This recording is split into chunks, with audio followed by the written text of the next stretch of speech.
Assalamualaikum warahmatullahi wabarakatuh. Alhamdulillah. Selamat siang para sedulur-sedulur yang saya cintai. Jumpa lagi di kanal YouTube-nya Pak Gekun. Oke para sedulur, seperti biasa kita akan ngobrol-ngobrol santai seputaran timnas sepak bola kesayangan kita semua, timnas sepak bola Indonesia. Teman-teman, sebetulnya beberapa hari ini sepertinya saya itu agak enggan ya mau ngobrolin tentang timnas ya, sekalipun memang dari kecil memang saya itu penghobi ataupun fans beratnya timnas Garuda, timnas Indonesia. Dari kecil saya rajin nonton timnas, dari zamannya Heri Kiswanto, Ajat Sudrajat, Robi Darwis, Ruli Nerik, sini selalu nonton gitu kan. Sekalipun timnas kita juga kalau berhadapan dulu dengan negara-negara di Asia Tenggara pun sudah berat ya teman-teman, apalagi kalau ceritanya AFF dulu selalu nonton teman-teman. Dulu besar harapan saya ketika kemudian timnas kemudian naturalisasi seperti Christian Gonzalez, lama kemudian Beto, terus sempat Greg Ungkolo. Dulu saya tetap harapan besar sekali, tambah semangat nonton ya teman-teman. Walaupun kemudian tetap timnas kita waktu itu salah satu targetnya adalah juara Piala AFF, ini juga nggak pernah juara ya, sepertinya sampai kemudian 14 kali perhelatan daripada Piala AFF tuh timnas kita juga belum pernah ya menjuarai. Prestasi terbaiknya adalah kemudian sebagai finalis ya teman-teman. Juara terbanyak di situ adalah yang pernah mengangkat trofi terbanyak Thailand, diikuti kemudian Singapura, Malaysia dan Vietnam. Nah kemudian di era Bapak Erick Thohir, kemudian di eranya STY ini sebetulnya sempat semangatnya besar sekali nonton timnas nih. Apalagi kemudian pemain-pemain diaspora yang masuk itu memberikan kebanggaan tersendiri ya teman-teman. Dan bahkan kemarin tuh saya sempat berpikir mungkin inilah saatnya timnas kita sebetulnya walaupun meningkat drastis kemampuan kita sekarang udah kelasnya Saudi Arabia, Australia, bahkan Korea Selatan ataupun Jepang, kita udah sejajar lah gitu kan, kelas-kelasnya Asia gitu kan. Tapi kan kita ini juga timnas ini kalau lihat ya haus lihat timnas kebanggaan kita kemudian mengangkat trofi. Sempat pikiran saya, ini timnas ini akan kemudian bentar lagi ngangkat trofi Piala AFF gitu kan. Dan ternyata kesininya saya menemukan agak sedikit kecewa ya, karena kemudian banyak para analis sepak bola, pengamat sepak bola yang anggap kemudian Piala AFF sebetulnya nggak manfaat, nggak punya arti sama sekali gitu kan. Sudah bukan levelnya daripada timnas kita lagi gitu, dan nggak penting gitu. Lagian Piala AFF katanya bukan kalender resmi FIFA gitu kan. Saya pikir ngapain juga kalau kemudian seperti itu, benar seperti itu kita ngikut gitu kan. Saya nggak ngerti gitu kan apa yang ada di benak mereka gitu kan. Kalau saya kemudian tinggal di suatu kampung gitu kan, di suatu desa, kemudian antar desa dalam tetangga-tetangga kita kemudian mengadakan kejuaraan ataupun pertandingan, tentunya kita antusias ya teman-teman untuk meramaikan, bukan kemudian sepertinya malah mencerca seperti itu ya.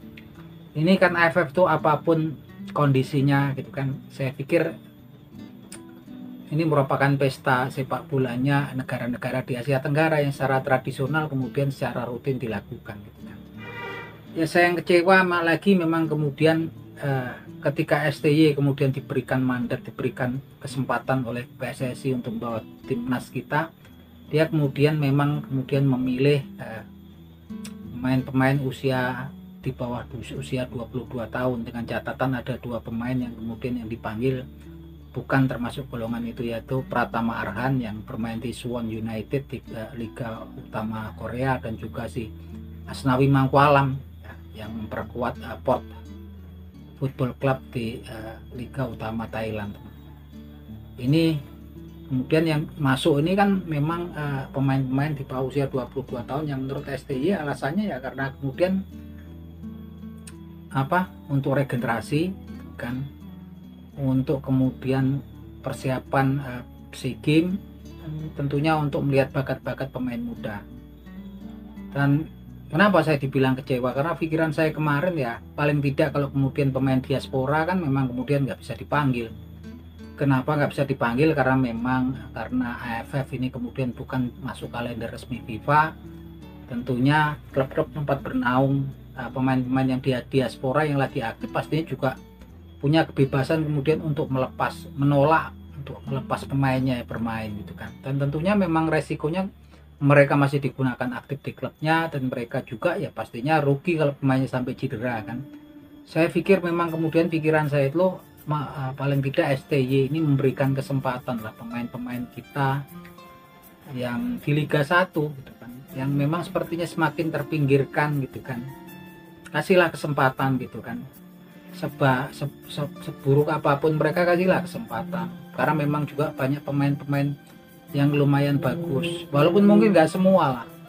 Kalau kemudian kita lihat seperti ada Stefano Lillipali di Borneo FC, kemudian kalau di sekitaran liga di luar Indonesia di Liga Malaysia di Sabah FC ada Sadil Ramdhani gitu kan, atau kemudian pemain-pemain senior yang memang kemudian mendapatkan menit bermain yang cukup di timnas kita karena kalah bersaing dengan pemain-pemain diaspora seperti Witan Sulaiman, Yance Sayuri dan Yakub Sayuri, ataupun kemudian Ricky Kambuaya, ada kemudian Malik Rizaldi, Sananta Arhan. Mereka juga pemain-pemain yang berpotensi gitu kan. Kalau kemudian alasannya regenerasi, teman-teman, bukannya kemudian kita sudah melakukan regenerasi ketika kemudian ada under 17 di bawah usia 17 tahun, di bawah usia 18 tahun, pemain di bawah usia 20 tahun, di mana di situ ada coach Indra Sapri, ada coach Nova Arianto gitu kan. Itu udah regenerasi gitu kan.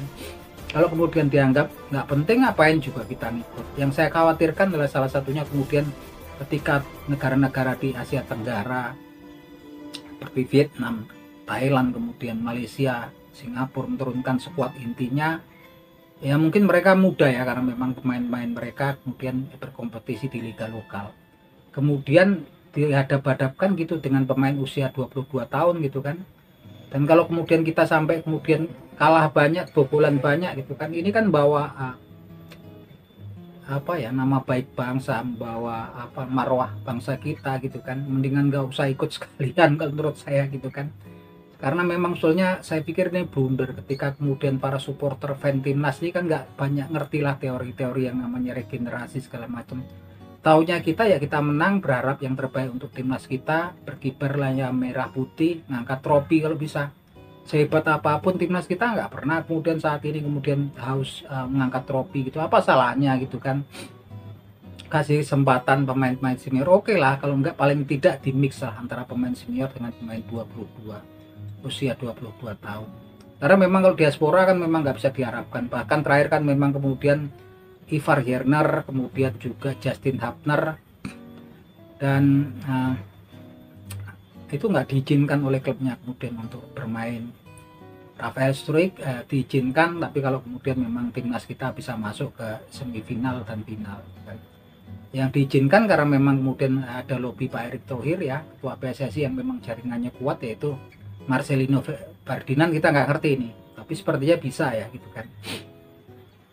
Yang jelas memang kemudian saya nggak ngerti ya, lagi-lagi yang seperti ini sebetulnya bisa, kalau kemudian memang sampai nanti jadi lumbung bul, kegogok, kebobolan banyak ya, pastinya juga jadi menimbulkan disharmoni lah di mata para supporter, yang mana sebenarnya para supporter itu saat ini lagi di puncak-puncaknya, lagi bagus-bagusnya dukungannya ke timnas. Saya lihat kalau di kampung-kampung, di pelosok-pelosok ketika timnas main itu rame ya, di rumah Pak RT, di rumah Pak Duku, di pelosok-pelosok kampung ya teman-teman, nonton bareng gitu kan. Dan orang-orang kampung tuh udah hafal sekali namanya Jay Izes gitu kan, yang namanya sebenarnya susah ya bukan kita kan, Kevin Dijk gitu kan. Walaupun mereka nggak bisa dipanggil, turunkanlah paling tidak separuh kemudian pemain-pemain baik dari Liga 1, dibagi-bagi pemain senior yang di timnas nggak dapat menit bermain, sehingga timbul sepertinya mungkin biar nggak terjadi rasa kecemburuan. Oke, karena memang kemudian kalau nggak dianggap nggak penting gitu kan. Karena kalau kemudian pemain muda ini ya saya khawatirnya seperti itu sih gitu kan. Kalau saya sendiri kenapa kemudian saya kritik itu karena memang kecintaan saya fans berat timnas, kalah menang pun nonton biasa gitu kan. Tapi lagi-lagi saya nggak ngerti keputusannya STY. Kalau masalah regenerasi ya ngapain sih regenerasi, cukup kemudian dengan friendly match, dan kemudian kan sudah ada kelompok umurnya masing-masing, sudah ada kejuaraannya masing-masing gitu kan. Nggak pas kalau kemudian pemain-pemain yang di bawah usia 22 tahun dihadapkan dengan pemain-pemain Vietnam yang kemudian senior. Timnas senior kita aja kalau sama Vietnam walaupun menang 2 kali juga Vietnam juga babi buta dia kan. Memang kemudian kan memang sempat menyerang timnas kita terus gitu kan. Saya sempat khawatir juga karena memang kalau kemudian sampai jadi lumbung bul kalah besar, pastinya ujung-ujungnya nimbul kisruh lah, karena ini memang kan sebetulnya sempat di timnas ini kan memang juga banyak juga pemain-pemain yang di Liga 1 ya, pastinya timbullah kecemburuan sosial kalau kemudian udah nggak dapat tempat, ini paling nggak dikasih kesempatan gitulah gitu kan. Toh ini kan katanya pialanya nggak penting gitu kan, malah pemain-pemain yang masih muda. Kalau under 20 itu kasihan nanti ketemunya yang pemain-pemain senior, ketemu Thailand, Vietnam, Malaysia, dan ujung-ujungnya kalau jadi lumbung gol ujung-ujungnya nanti cuman menimbulkan disrupsi, dikotomi di antara supporter, pasti seperti itu gitu kan. Karena supporter ini kan memang juga ada tokoh-tokoh yang memang kurang suka dengan Coach STY gitu kan, yang nggak tahu lah kita tembakannya kemana gitu kan.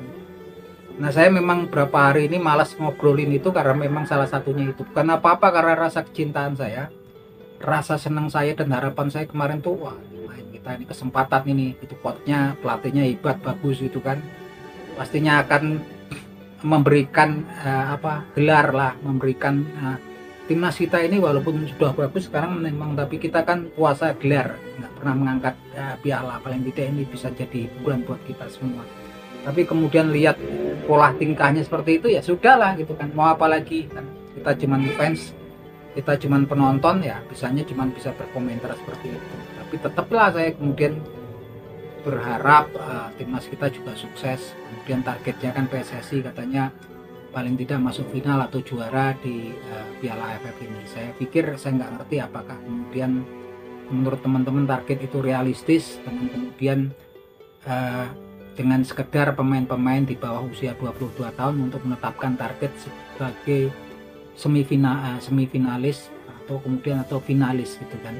Saya nggak ngerti ini. Tapi saya pikir kedepannya pasti kalau kemudian jadi lumbung gol timbul, pastinya akan menimbulkan kegaduhan lah paling tidak, pasti di media sosial tuh pasti. Dan ini sepertinya memang kan nggak bagus gitu kan, karena timnas kita memang betul-betul saat ini antusiasme orang Indonesia itu nonton timnas lagi bagus-bagus ya. Nah itu aja teman-teman, semoga timnas kita kemudian tetap yang terbaik, bisa menjuarai Piala AFF, itu harapannya ya. Ini hanya sebagai suara keluhan daripada pengamar atau fan timnas sepak bola Indonesia.